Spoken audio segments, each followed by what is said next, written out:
बिस्मिल्लाहिर्रहमानिर्रहीम। अस्सलाम वालेकुम वरहमतुल्लाहि वबरकातुहू। अजीज़ दोस्तों, दांतों का दर्द जितना भी पुराना होगा ठीक हो जाएगा। कीड़ा अगर ब्लैक कलर का जो कीड़ा होता है वो लगा हुआ होगा तो वो भी ठीक हो जाएगा।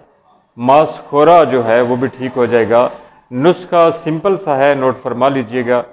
लौंग 1 तोला है, ठीकरी निशादर 5 तोले है, अकरकरा 5 तोला है और अजवाइन देसी ये भी 5 तोला है, और नमक जो घर में इस्तेमाल होता है वो भी 5 तोला है। सब चीज़ों को अलग-अलग पाउडर करके, नमक का पहले ही पाउडर होता है, सफ़ूफ होता है, अगर सफ़ूफ ना हो तो उसको भी सफ़ूफ कर लें, मिक्स कर लें, और एक चुटकी भर के आपने इसकी लेयर जो है एक बिछानी है दांतों की मसूड़ों की जड़ों में। यानी होंठ को आप ऐसे पकड़ेंगे, पकड़ के इसके नीचे यहाँ से लेके यहाँ तक, ऊपर भी है तो ऊपर।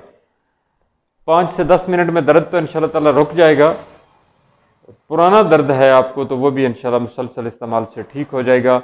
और जो दांतों को कीड़ा लगा हुआ है, दांत ब्लैक कलर के हैं, और मसूड़ों की जो जोड़ दांतों और मसूड़ों के दरमियान होता है, वहाँ पे बहुत से लोगों को आपने देखा होगा कि वहाँ पे भी एक ब्लैक कलर की लेयर होती है, वो भी ठीक हो जाएगी इंशाल्लाह ताला। नुस्खा अच्छा है, नोट फरमा लीजिएगा। पाकिस्तान के लिए, मुसलमानों के लिए दुआ फरमाइएगा, और सारी दुनिया के लिए, उम्मत मुसलमान के लिए दुआ है कि पाक परवरदिगार दीन और दुनिया की खुशियाँ अता फरमाए हर जान को, और जो वफ़ात पा चुके हैं अल्लाह पाक सबकी मग़फ़िरत फरमाए। अमन के लिए दुआ है। 0345656951 मेरा नंबर है। हकीम एहसानुल्लाह बड़ैच हूँ, फाजिल तिब्बत राहत।